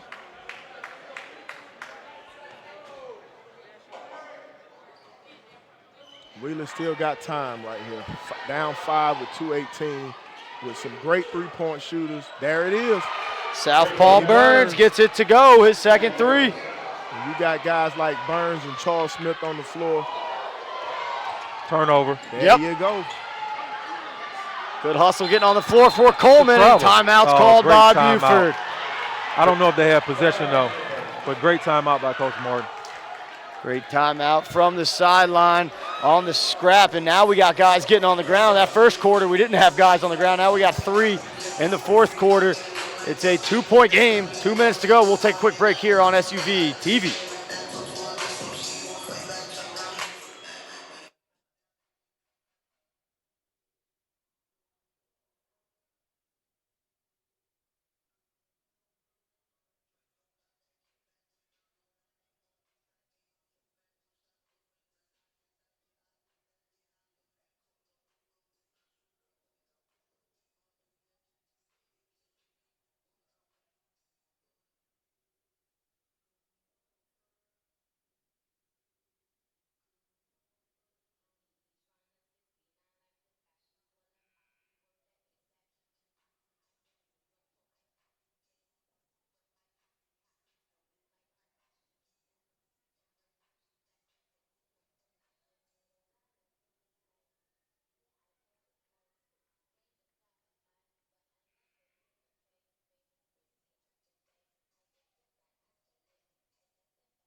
It'll be Buford's ball coming out of the timeout. I'm Ned Case alongside Mario Mays and Daryl LeBerry. 2-point game with 2 minutes to go.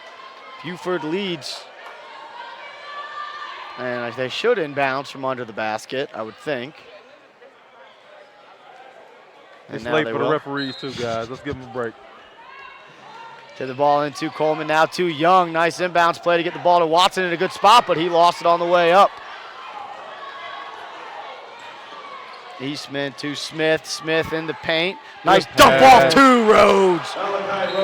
Here it is, Wheeler waking up at the perfect time. I'm happy to see Charles Smith find a way to impact the game even though he's not making shots. That's a big-time pass. And that's a great point because he could have tanked it a long time ago. He's still fighting, still trying to help his team get over the hump.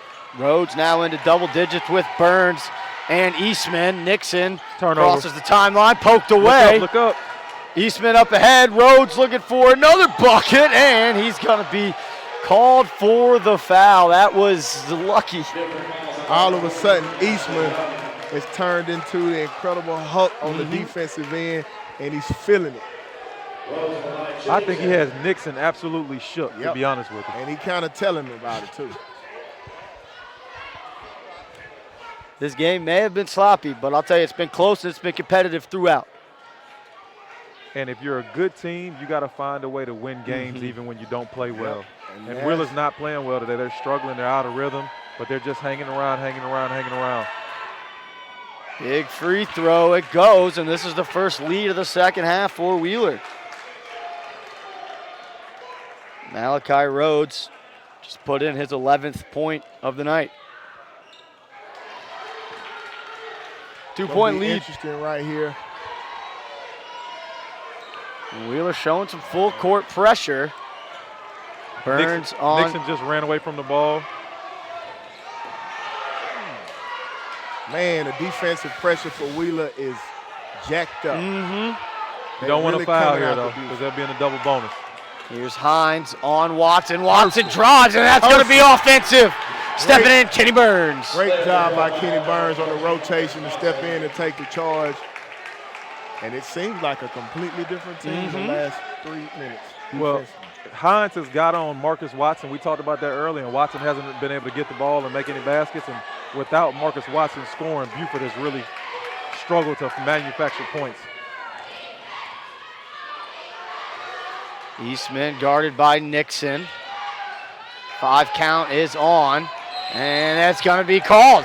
Nice defense there by Nixon. He stepped up, makes a play. I thought he kind of got that separation, but maybe I was wrong. It was close. Could have went either way. Good to see that Nixon can still compete, though, because Roscoe has gotten the best of him by far, and Roscoe is ready to take this challenge back on the defensive end. Here we go. This is a good part right here. You guys talked about it in the pregame. These 2 point guards getting a chance to go at each other. Under a minute to go. Point guard play becomes big. Watson drives and one opportunity. You can't let him get to his right hand. If you let him get to his right hand, he can finish around the rim. Now you see Watson rising to the occasion on the offensive end of the floor for Buford. They needed a big play, and he's got an opportunity to get a 3-point play here. And just a little bit like a half show there, it looked like, by Smith. He should have committed all the way and make him pass the ball. Big free throw. Leaves it short. Rhodes with the rebound. Oh, my, come on, Turns Rhodes. it over. Coleman can't get it to go, but now he corrals, goes into the body of Rhodes and gets it to go. And we got whistles. Watson is down. That's a huge play and one of the oldest basketball one-on-one plays in the book. You have to rebound on free throw situations. Everybody should know their box out responsibilities, block out the shooter. You can't give up offensive rebounds on free throws. And Watson is down. They're working on his left leg. Hopefully it's just cramps. We saw him trying to stretch out earlier.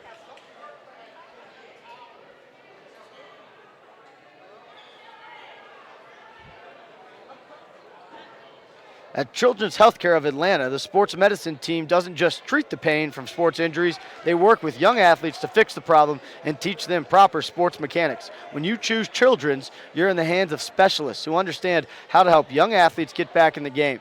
Visit choa.org/sportsmed to learn more. So Watson is getting helped up to his feet, favoring that left leg a little bit. So we'll see what is up with Watson if he can find a way to get back in this game. 30 seconds to go. If this is anything like Tucker, he's not going to be able to come back in, not for a little while. And then if he does, he won't be the same. So this could be a huge turning point in the game. More importantly, what does Wheeler go to right now to get a basket? Yep. 2-point lead for Buford. 29 seconds to go. I think you got to give it to Eastman and let him create. Well, Buford went back zone, though, it looks like. Eastman crosses the timeline. Rhodes with the pick up top. Eastman drives inside, finds Rhodes. Free throw line. Jumper goes. Money shot right there. No problem. Rhodes let ice water in his range right there. Who do they go to with Watson off the court? Nixon into the corner. Coleman wide open. 3 no good. The ball was tipped. Nixon with a great hustle play to save possession for the Wolves. Those are game-winning 50-50 balls. You have to come up with that defensive rebound right here. Will they get Watson? This is Charles Smith matched up with Nixon. You got to come up with that, Charles. Nixon can't get that rebound in a one-on-one situation. Timeout called, all tied up at 64. And we talked about earlier in the game, Eastman averaging almost 8 assists per game last year. He's been the scorer most of the night, but right there when they need a big bucket, he still shows the ability to facilitate, drawing the attention. Made an unbelievable decision. He drew the defense. It was a ball screen situation. The defender stayed with him. threw it back to Malachi Rose for a wide open free throw line jump shot. Very unselfish and very intelligent play. But I was just impressed with the way Rhodes just stepped up like this is a walk in the park, knocked the shot down. It's a great job right there. And 8 fourth quarter points for Malachi Rhodes. He has come to life really in the final 4 minutes or so of this fourth quarter for the Wildcats of Wheeler. We talked about somebody being able to help Roscoe Eastman shoulder the load, and it looks like Rhodes has stepped up and been able to do that. Kenny Burns, as they just showed in the highlights, has made some big shots as well. I was going to say, yeah, that Burns three that they just showed made it 60-58. Wheeler went on a little bit of run, and it's been back and forth since then, but that three-pointer from Burns kind of felt like it turned the game in Wheeler's favor. But an inbounds here. 1 timeout remaining for Buford, 4 remaining for Wheeler. Young's going to be the inbounder. They set the pick for Coleman. He tried to get the ball inside, can't find it. They got to get the ball in. And Buford got the second timeout just in time. They got away with one right there. I love the way Larry Thompson handled that, though. He smiled and he stayed composed because he knows if he goes crazy in that situation, his team might lose mental focus, and they still have a big 6 seconds left in this game right here. Yep. And it looks like Watson sitting down with the guys on the floor right now, seeing if he can't get away back in. He's trying to stretch out that leg.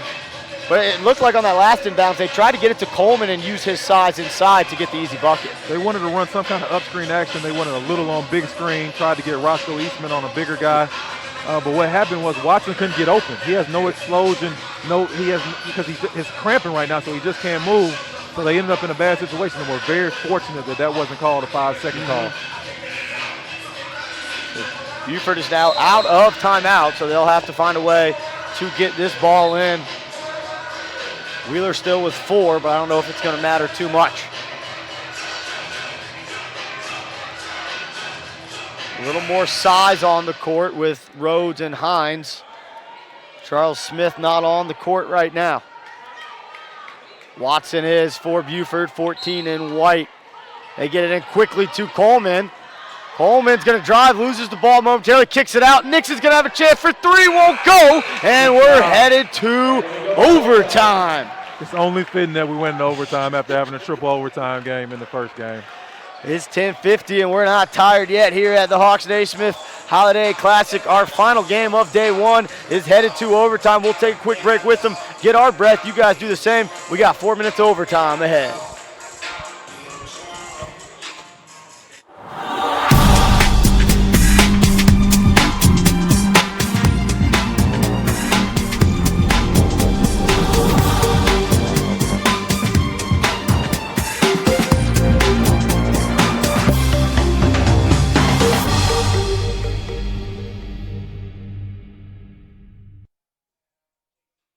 Every time we open our doors, we change just a little bit.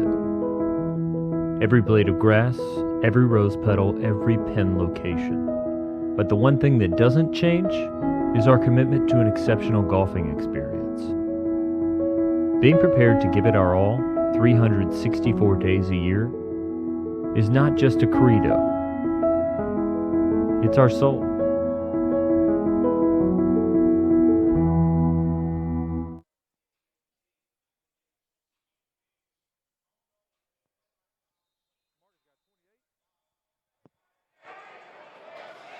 And we're back for overtime, 64-64. Our score, Buford and Wheeler tied up. Marcus Watson leading all scorers with 28 points through regulation. 18 points for Eastman leads Wheeler, but Donnell Nixon and Buford will start overtime with the possession. I'm Ned Case alongside Darryl LeBerry and Mario Mays. Here's Green with it, looking for some help. Nice back cut by Nixon, leaves it off for Young, who gets it to go. Excellent possession by Buford going into overtime. Really were patient, took their time, and got a basket at the rim. Hines inside, that one knocked away. Looked like he got off balance, couldn't explode up.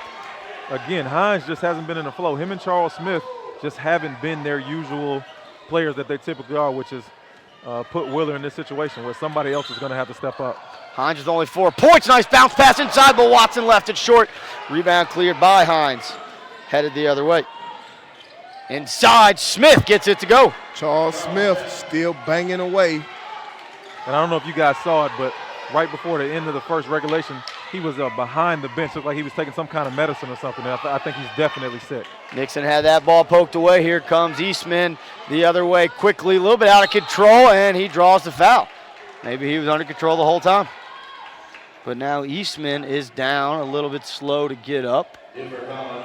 Smith and Rhodes get over there and help him pop up off the floor, head to the free throw line. This has just become a battle of wills. Who's tougher mentally and physically at this point of the game? I mean, we're almost at 11 o'clock at night playing a high school game, so this is all toughness at this point. And you know the good thing, this will be a game that both teams remember battling through when they get ready to get in the stretch for the playoffs. For sure, because these are two teams that in their respective classifications have a chance to win a state championship. Most definitely. Eastman knocks down both his free throws. 2-point lead now for Wheeler.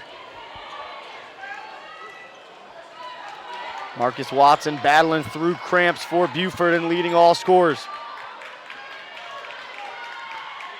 He's going to let it go for 3 and nail it.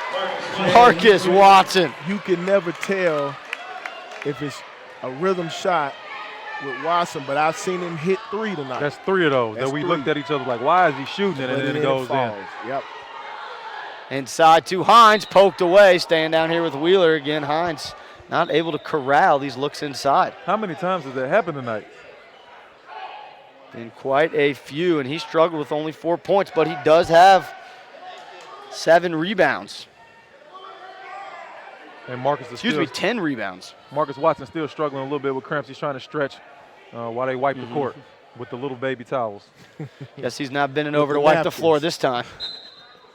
Got to do better than these napkins, man. Trying to get it in bounds. They find Smith up top as we approach 2 minutes to go in our first overtime. Had a 3 overtime game earlier today between Decula and Sandy Creek. Green with the rebound.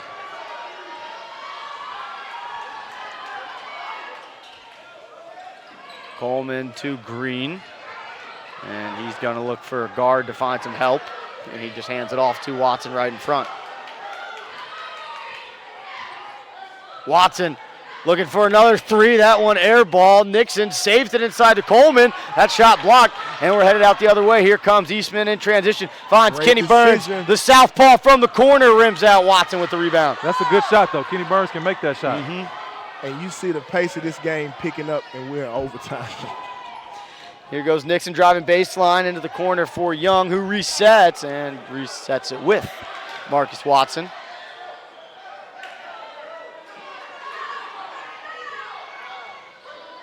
Ashton Young drives with his left hand. Hands off to Green, back to Young.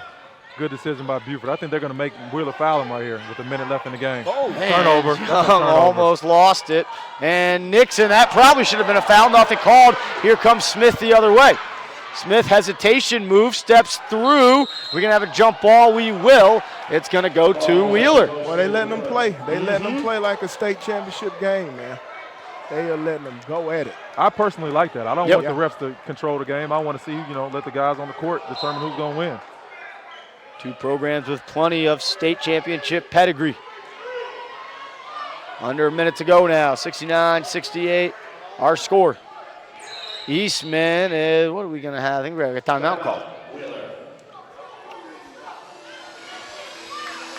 Timeout called by Larry Thompson. He still has 4 remaining.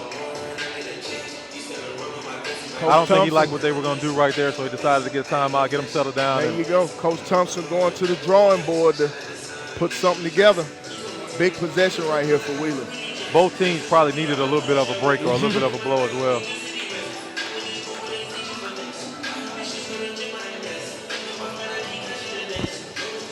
The 4-point lead for Wheeler after the first quarter. Norcross led by 2 at the half, Buford led by 2 at the half. Buford led by 6 after the third.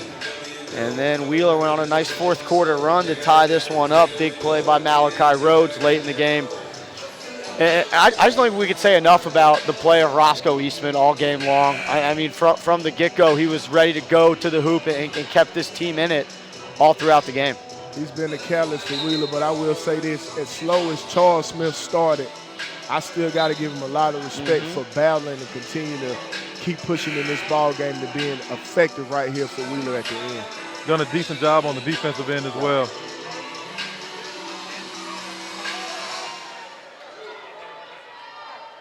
So huge possession right here.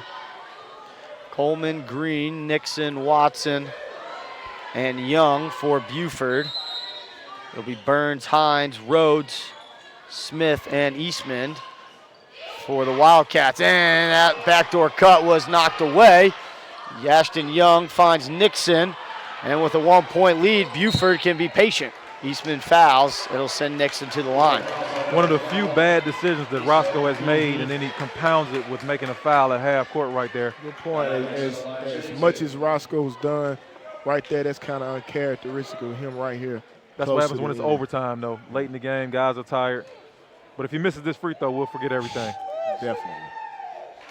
Nixon knocks that one down. 70-68 lead now for Buford. 35 seconds to go in our first overtime. Second by Nixon is good. Wheeler still got two gunners right there on those wings, and that's one right there. Smith, nice move, and gets the friendly roll. Great job by Charles Smith. That's a good decision. Quick bucket. And Wheeler is going to need the foul. See if they choose to foul someone in particular. I don't know if they chose Young, but he's the one who they give the foul to. I like that one right there by Charles Smith, though. Quick bucket. You still got plenty of time. No need to rush a three. Good decision. And it looked like as soon as Smith caught that, he was just in the gym by himself. He caught it, attacked, made his move, elevated, and finished. Very aggressive move, getting to his spot where he felt comfortable, and then putting a nice little floater up with a nice touch. Big time play by Charles Smith down the stretch. Ashton Young gets it to go. He's been perfect from the free throw line so far, 3 for 3, out to a 2-point game. You take another two here, or do you want to get another? Or do you want to get the first available good shot? See if we can get the first available good one.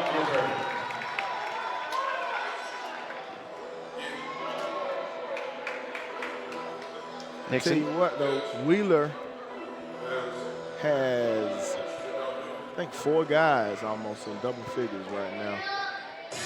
And they had 2 or 3 guys that didn't play as well as they typically play.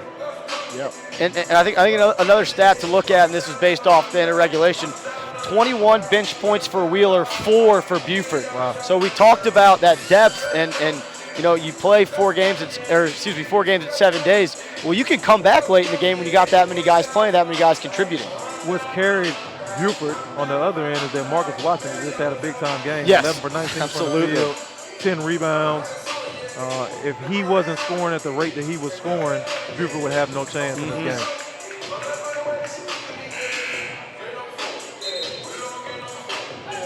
So Buford used their only timeout of overtime. They're now out of timeouts. Coach Thompson over there sitting on 4 timeouts. He didn't have to use many through regulation. I love the way he stays calm and poised even in these clutch situations, which your team feeds off of that energy. Most definitely when you got young guys, a lot of this game is emotion, and like you said, it's a great point. Coach Thompson's done a great job of staying composed. They go inside. Great Rhodes job. has great position and gets it to go. Smith with the assist. And that's why you can run a 2-point play when you draw something up like that. Excellent Great job play by out there. Larry Thompson. Now I'm assuming they're going to go in some kind of full court pressure, probably put a bigger guy on the ball, go into some kind of diamond or man-to-man run and jump pressure. They'll try to get a steal right away. If you don't get a steal right away, then you got to foul. If you're Buford, you're trying to draw up a play to get the ball into your best free throw shooter's hands because any free throws in this situation will be very important. And the great thing right here, when the play was drawn, Rhodes had a look at the basket from a foot. Yes, he did. You can't get it any better than that. And the other thing was the entry pass. Everything was perfect right here on this play for Wheeler. And Great Charles job. Smith is a very patient and disciplined man, because I might have taken that three-point shot. I'm not gonna lie to you. I might have put that one in the air, coach, and said I thought I was open. But the good thing is, this is the second time we've seen Smith, who's known to score, make a great decision. For sure. And we saw Eastman do the same thing late in regulation. So I think it just shows the character and unselfishness of Coach Thompson's guys. And obviously, Coach Thompson has done a good job with these guys. So Buford will inbounds. They're out of timeouts. So that's something to keep in mind. They can't use timeout to bail them out, but they will be able to run the baseline. 10.7 to go. Eastman guarding Green, who's the inbounder. See who Buford tries to get the ball to. They find Young, and they got to foul him. Right away. And they do. Clock still ran for a couple extra ticks, but it'll settle at 6.9. Good job by Buford on that execution right there. They had a couple different options. They had Marcus Watson going long, which caused a little confusion in the back. Guy shot up on the strong side. They were able to get it to a good free throw shooter. I think last time he either made 2 or split. I can't remember exactly, but he's a pretty good free throw shooter. Young is 3 of 4 at the line by my count, and it looks like they're going to the table to discuss if they should put a couple tenths back on the clock.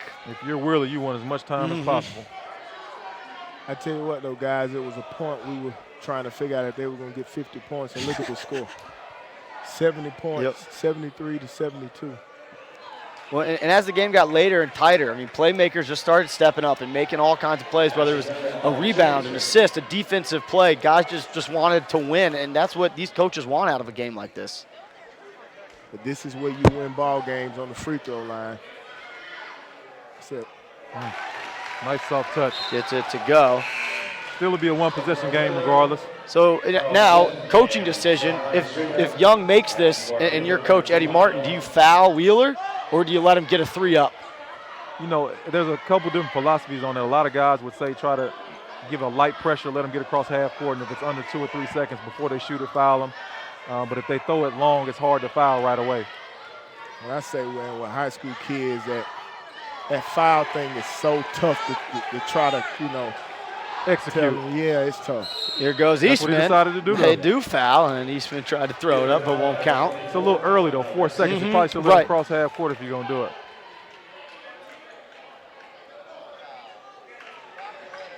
Now, the issue here is you hit one and try to miss one, you better be ready to rebound on the defensive end. And you got Malachi Rose with a good rebounding matchup on the other side over there. Definitely. And Eastman makes the first. Now watch that sub right here. Yep.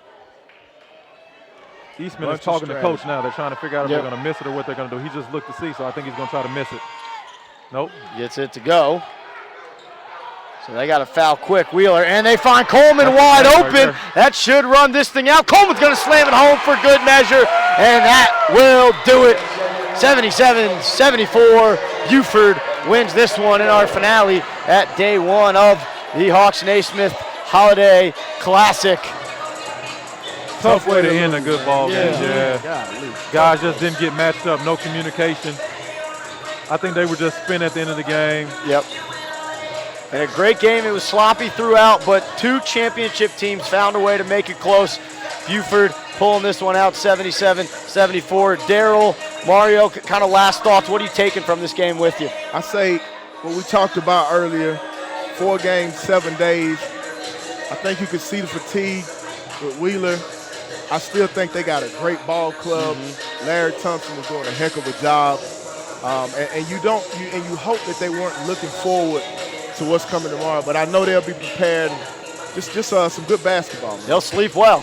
I think for Coach Martin, you learned a lot about your team tonight. They played a sloppy game as well, but they found a way to win. You had the calf cramping injury late in the game. Some younger guys had to step up. You matched the physicality. You matched the athleticism of a Wheeler team who everybody knows is battle-tested in a very good ball club. So now you know you have the confidence to go in any game in the state of Georgia and say we can beat the best in the state. So great game for Buford.